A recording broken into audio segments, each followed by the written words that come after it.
Welcome to the introduction to Dissidia NT. This series will be a guide for new players to the game, covering basic controls, techniques, and the various champions that will partake in the Great Conflict. In this video, I will guide you through the HUD, controls, avoiding and dealing damage, supporting your team, and summoning. My name is Vento Libre, and this is the Cycle of Battle.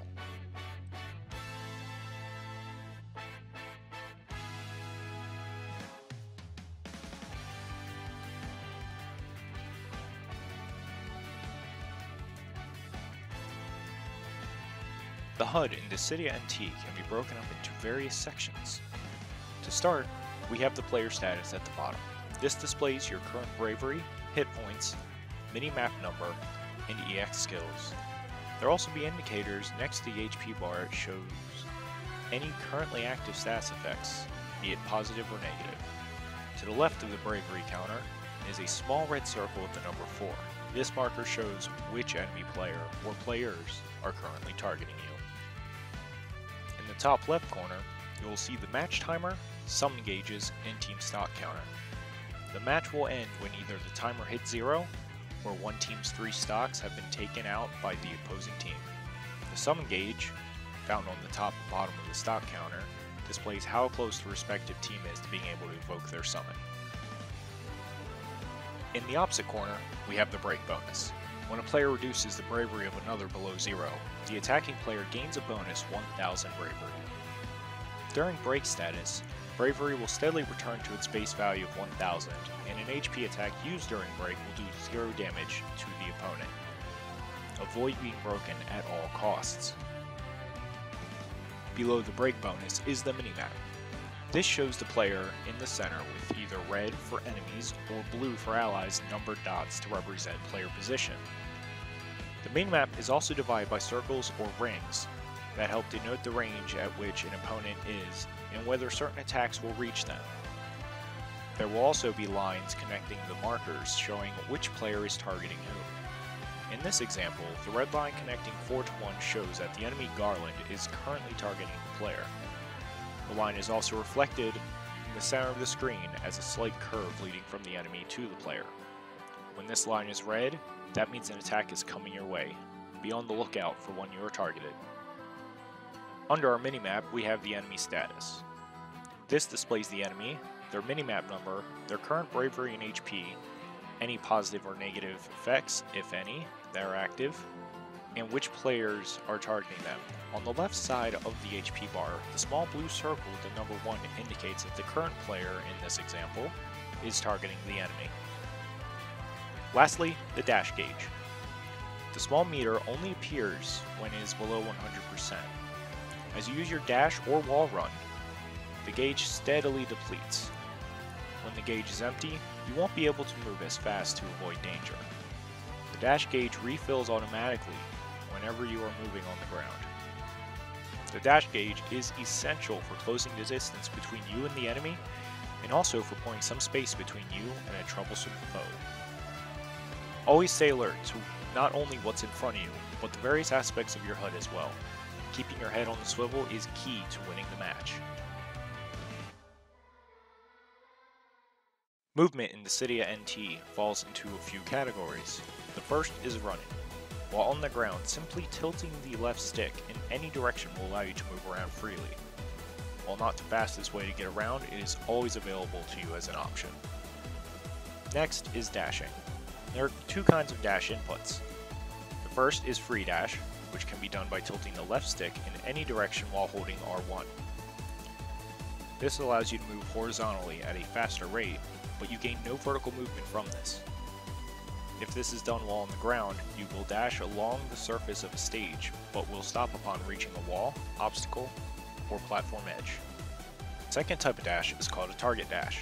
This is used to chase directly after your target, and can be achieved by simply holding R1 without tilting the left stick in a direction. Be wary, however, as target dashing can be easily punished.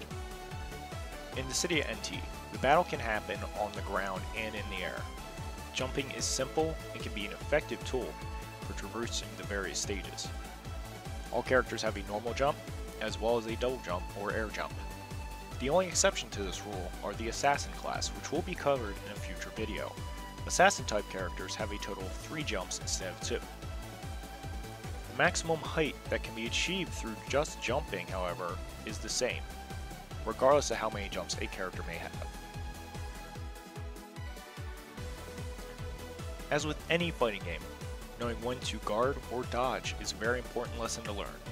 Blocking bravery attacks can prevent you from being inflicted with break or even from some debuffs. Guarding, however, cannot block HP attacks. They must be avoided. Your guard is not permanent.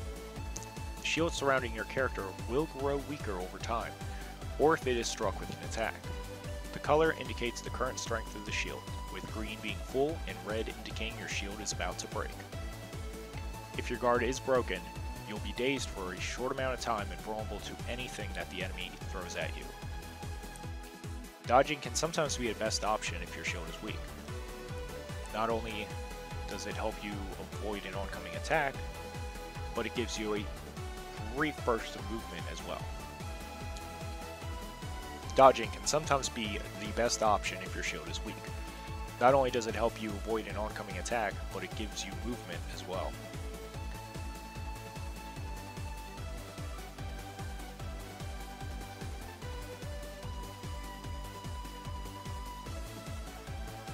Guarding isn't just useful for blocking attacks.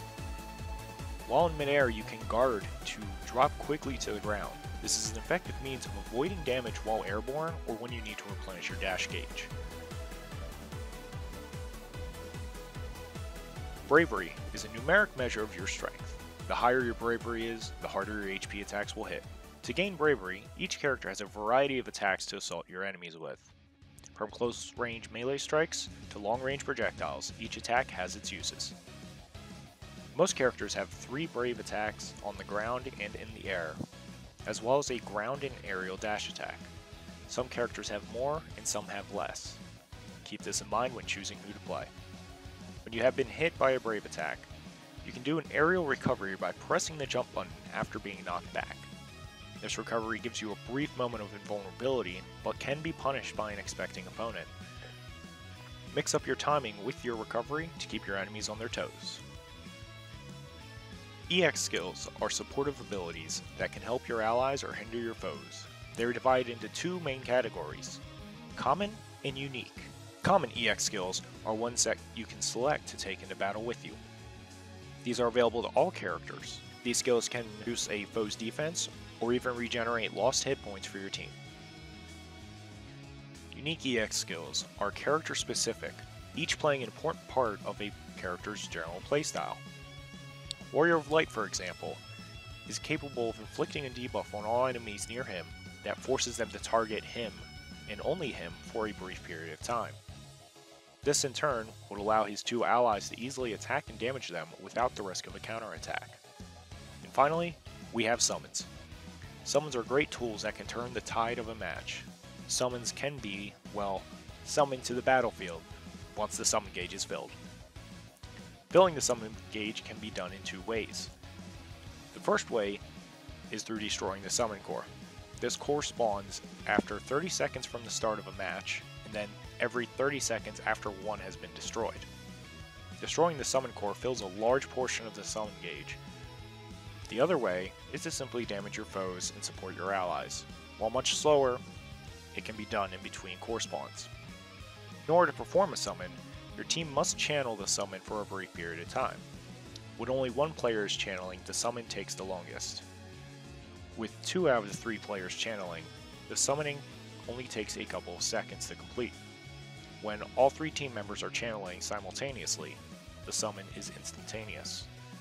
Good coordination and communication with your team is integral to victory. That concludes the first video in the series. I hope this has provided a helpful insight to the world of Dissidia NT. If you enjoyed the video, leave a like and make sure to subscribe to the channel and click the bell icon to be notified when the next video is uploaded. Links to Dissidia Network Discord will be located in the description below.